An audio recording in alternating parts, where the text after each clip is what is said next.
சமீப காலத்துல நடந்த அந்த சட்டசபையில கூட பாத்தீங்கன்னா வேல்முருகனை வந்து முந்திரி கொட்டை அப்படி இப்படின்னு சொல்லிட்டு சேகர் பாபுவும் பேசிய வீடியோக்கள் எல்லாமே வந்து வெளியே வந்தது. இதெல்லாம் நம்ம வந்து உற்று நோக்கி கொண்டுதான் இருக்கிறோம். அந்த துரோகத்தை நான் சொல்றத தோல் உரித்து காட்டுறத சகித்துக் கொள்ள முடியாத கடந்த கால அதிமுகவில் இருந்து திமுகவுக்கு வந்த சேகர் பாபு அதிமுக அமைச்சர்களோடு அதிமுக முன்னாள் அமைச்சர்களோடு நெருக்கமா பழகிறவர்கள் அதிமுகவை காப்பாற்றுவதற்காக அவர் என்னை விமர்சனம் செய்கிறார். வேல்முருகனை கடுமையாக எதிர்க்கிறார்கள். 2026 தேர்தல்ல நாங்க அவருக்காக வேலை செய்ய மாட்டோம், வாக்கு சேகரிக்க மாட்டோம் சொல்லிட்டு வெளியால் வெளிக்கட்சிக்காரவங்க சொல்லல, டிஎம்கே ஆதரவாளர்களே சொல்லிட்டு இருக்காங்க. 2021 தமிழக வாழ்வுரிமை கட்சியின் தலைவர் வேல்முருகன் போட்டியிட்டார் இல்லையா, அது அவருடைய சின்னத்துல கூட போட்டியிடல, அவர் டிஎம்கேவினுடைய சின்னத்துல வந்து போட்டியிட்டு வெற்றி பெற்றாரு. அப்படி டிஎம்கேவின் சின்னத்தை பயன்படுத்தி தான் அவர் வெற்றி பெற்றதால் டிஎம்கேக்கு எதிராக செயல்படுறாரு. தமிழ் மண்ணில் தமிழ் மானம் தமிழர் வளர்ச்சிக்காக போராடக்கூடிய ஒரே கட்சி இன்னைக்கு நாம் தமிழர் கட்சி. நம்ம எல்லாருக்குமே தெரியும். சீமானுக்கு தமிழ் தேசிய வாக்குகள் வந்து 8% இருக்கு இல்லையா, அந்த வாக்கு வங்கியை குறைக்கணும் அப்படின்னா அதற்கு தகுந்த ஆள் யாருன்னு பாத்தீங்கன்னா, கலங்கரை சொந்தங்களுக்கு அன்பு வணக்கம். கலங்கரை பார்வை நிகழ்ச்சிக்கு உங்களை வரவேற்பதில் மகிழ்ச்சி. இன்னைக்கு இந்த வீடியோல நம்ம எதை பத்தி பார்க்க போறோம் அப்படின்னா, வேல்முருகன் சீமானுடன் இணைய போகிறார். வேல்முருகனின் எம்எல்ஏ பதவி பறிக்க போகிறது டிஎம்கேவின் மெகா பிளான் என்ன அப்படின்ற இந்த விஷயம் குறித்த முழுமையான பின்னணியை தான் இந்த வீடியோல பார்க்க போறோம். என்ன அப்படின்னா, வேல்முருகன் வந்து பாத்தீங்கன்னா சமீப காலமாக கிட்டத்தட்ட இந்த 4.5 ஆண்டு காலம் டிஎம்கே ஆட்சிக்கு வந்து ஆகிவிட்டது. இந்த 4.5 ஆண்டு காலத்துல வந்து டிஎம்கேவை எதிர்த்து பல விஷயங்களை பேசி கொண்டிருக்கிறார். குறிப்பா சட்டசபையிலே வந்து தன்னுடைய எதிர்ப்பு குரலை வந்து பதிவு செய்கிறார்.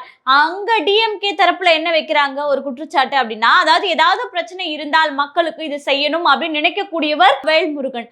அப்படி தமிழ் தேசிய ஆதரவாளரும் கூட. அப்படி இருக்கும்போது மக்களுக்கு நலத்திட்டம் தேவை, அது எங்களுடைய தொகுதி மக்களுக்கு இதெல்லாம் தேவை அப்படின்றத அவர் எங்களை சந்தித்து தனியாக சொல்லியிருக்கலாம், ஆனால் அது சொல்லல. ஆனா வந்து சட்டசபையில தான் வந்து குரல் எழுப்புகிறார் அப்படின்னு சொல்லிட்டு டிஎம்கேவின் தரப்புல வந்து பாத்தீங்கன்னா வேல்முருகனின் மீது கடுமையான குற்றச்சாட்டுகள்லாம் வைக்கப்படுது. இதெல்லாம் நம்ம தொடர்ந்து பார்த்துட்டு வரோம். குறிப்பா இந்த சமீப காலத்துல நடந்த அந்த சட்டசபையில கூட பாத்தீங்கன்னா வேல்முருகனை வந்து முந்திரி கொட்டை அப்படி இப்படின்னு சொல்லிட்டு சேகர் பாபுவும் பேசிய வீடியோக்கள் எல்லாமே வந்து வெளியே வந்தது. இதெல்லாம் நம்ம வந்து உற்று நோக்கி கொண்டுதான் இருக்கிறோம்.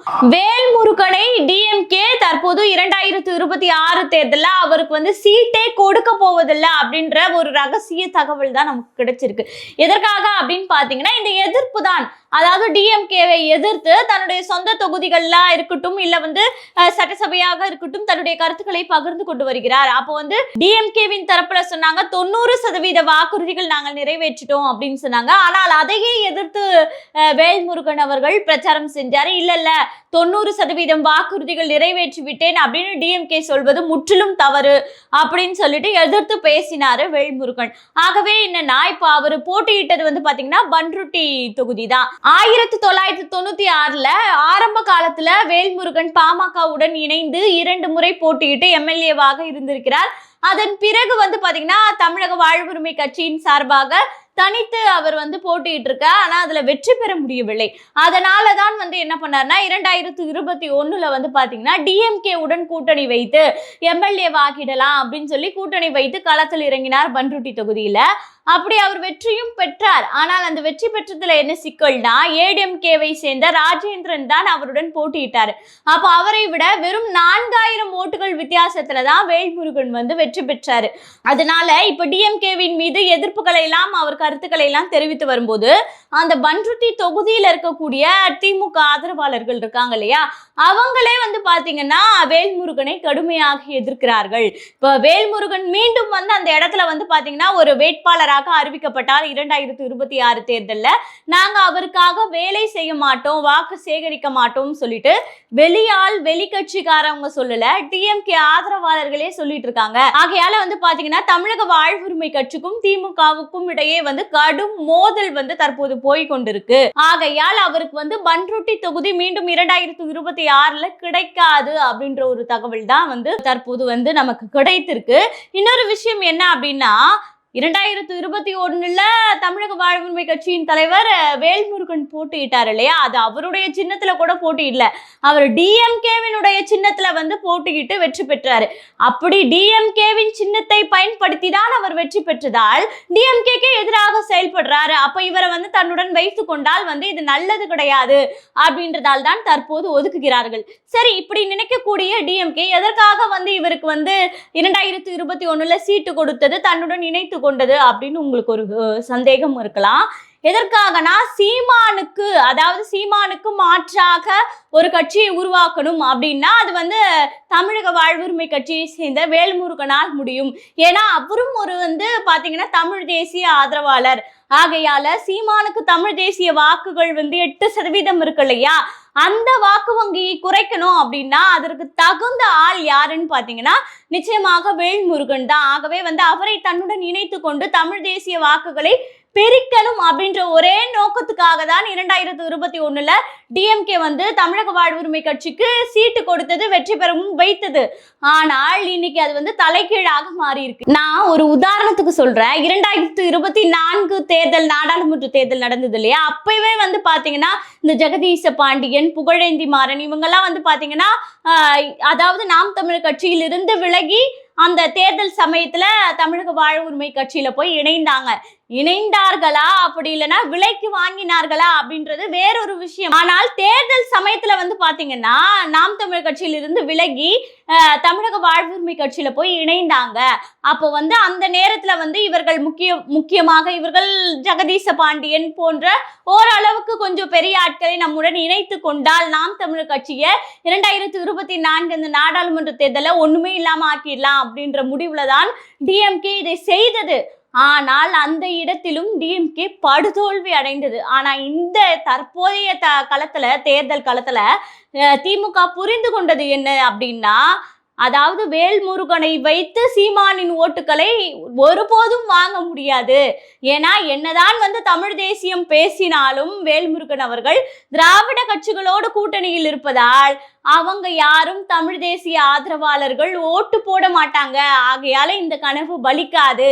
ஸோ இவரை நம்ம கூட வச்சுக்கிட்டு நம்ம செய்யற விஷயங்களுக்கே அவர் எதிர்ப்பு தெரிவிச்சு நாமும் அதை வந்து அந்த இடத்துல வந்து சமாதானப்படுத்தி அது ஒரு விதமாக மாறுகிறது இல்லையா. பார்க்கக்கூடியவங்க கூட அடுத்த நாள் தலைப்புல என்ன போடுவாங்க, கூட்டணியில் இருந்து விலகுகிறார் வேல்முருகன், திமுக கூட்டணியில் சர்ச்சை, இப்படின்லாம் விஷயங்கள் வருது. ஆகவே வந்து என்னதான் இருந்தாலும் சீமானினுடைய ஓட்டுகள் வேல்முருகனால் நமக்கு ஒருபோதும் வராது அப்படின்றதை திமுக உறுதியாக நம்பி வேல்முருகனை இந்த முறை வந்து நம்ம கழட்டி விட்டலாம் அப்படின்ற ஒரு முயற்சியில தான் வந்து ஈடுபட்டு இருக்காங்க. இப்போ அதே பண்ருட்டி தொகுதியில பாத்தீங்கன்னா திமுகவின் ஆதரவாளர் வேற யாரையோ வந்து களமிறக்க போவதாக வந்து தகவல்கள் வெளியாகி இருக்கு.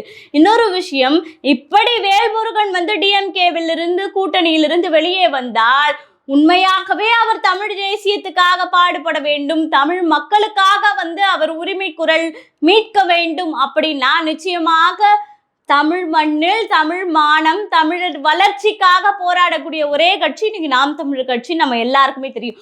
அப்போ சீமானுடன் வேல்முருகன் வந்து இணைந்து இனிமேலாவது இந்த 2026 பயணித்தார் அப்படின்னா நிச்சயமா அவருக்கும் வந்து பாத்தீங்கன்னா ஆதரவாளர்கள் பெருகுவாங்க. பிளஸ் வந்து நாம் தமிழர் கட்சியும் வந்து பாத்தீங்கன்னா வளர்ச்சி அடையும் அப்படின்றதுதான் வந்து உண்மையான தகவல். ஆனால் அண்ணன் வேல்முருகன் வந்து என்ன முடிவு எடுக்க போறாரு அப்படின்னு தெரியல. ஆனா டிஎம்கேவின் இந்த மெகா பிளான் வந்து பாத்தீங்கன்னா படுதோல்வி அடைந்துடுச்சு. சீமானை பார்த்து திமுக பயப்படுது அப்படின்னு நம்ம சொல்லிட்டு இருந்தோம். ஆனா அதெல்லாம் இல்ல, இதெல்லாம் ஒரு கட்சி, இதை பார்த்து நாங்க பயப்படணுமா, 8% தானே ஓட்டு வச்சிருக்காங்க, இவங்களெல்லாம் நாங்க வந்து பாத்தீங்கன்னா மும்முனை போட்டி அப்படின்ற போட்டியில கூட சீமானை நாங்க சேர்க்க மாட்டோம் அப்படின்லாம் ஒரு பிம்பத்தை கட்டமைத்து கொண்டு வந்திருக்கிறது டிஎம்கே. ஆனால் தற்போது சீமானின் ஓட்டுகள் மிக வலிமையானது அப்படின்றதை உணர்ந்து அதை தடுக்கும் முயற்சியில் ஈடுபட்டால் அதெல்லாம் எடுபடாது அப்படின்னு பின்வாங்கி இருக்கிறது. அப்படின்னா இது எந்த அளவுக்கு நாம் தமிழர் கட்சியினுடைய வளர்ச்சியாக அமைந்திருக்கிறது அப்படின்ற விஷயத்தை தான் இந்த இடத்துல நம்ம உற்று நோக்கணும். இன்னொரு விஷயம் இதுல எப்படி யோசிக்கலாம் அப்படின்னா, வேல்முருகன் வந்து திமுக கூட்டணியில் இருந்து வெளியே வந்தால் ஒருவேளை வந்து டிவிகேவில் போய் இணைந்து விடுவாரா அப்படின்ற ஒரு கேள்விகளும் இருக்கு. ஏன்னா அவங்களும் வந்து பாத்தீங்கன்னா திராவிடமும் தமிழ் தேசியமும் என்னுடைய கண் அப்படின்னு சொல்லிட்டு இருக்காங்க இல்லையா. ஆகவே அந்த தமிழ் தேசியத்தோடு போய் கை கோர்த்து விடுவாரா அப்படின்னு தெரியல. ஆனால் அப்படி போய் விஜயுடன் வேல்முருகன் இணைந்து விட்டால் நிச்சயமாக தமிழ் தேசிய ஆதரவாளர்கள் அதை ஒருபோதும் ஏற்றுக்கொள்ள மாட்டாங்க, ஓட்டும் போட மாட்டாங்க அப்படின்றதுதான் உண்மையான விஷயம். நன்றி, வணக்கம்.